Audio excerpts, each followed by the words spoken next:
FNSS breaks new ground with the MAV, a new amphibious combat vehicle for the Turkish Navy. The Turkish Naval Command, Marine Amphibious Brigade has received the first batch of the new marine assault vehicles.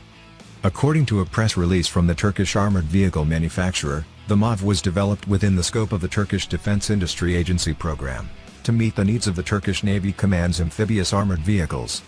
FNSS will deliver a total of 27 vehicles, of which 23 are personnel carriers, 2 command and control vehicles, and 2 recovery vehicles.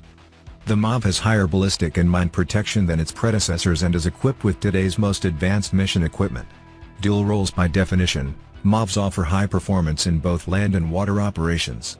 Very few countries have this inventory capability, and FNSS is the only supplier in NATO on an operational production line to manufacture this type of vehicle. The MAV is equipped with a CAKA Remote Controlled Turret with the ability to carry a maximum payload of ready-to-fire bullets and ballistic protection. FNSS CAKA RWS offers more benefits with lightweight, better protection for the shooter, target acquisition, automatic target tracking, stabilization, reliability, accuracy and increased usable internal volume in the vehicle. MAV has all the features and capabilities of military land vehicles and military ships by balancing the needs of land and sea. The FNSS broke new ground with the MAV, which is the first and only amphibious vehicle in the Turkish Armed Forces inventory capable of self-repair and operating at sea in adverse weather conditions.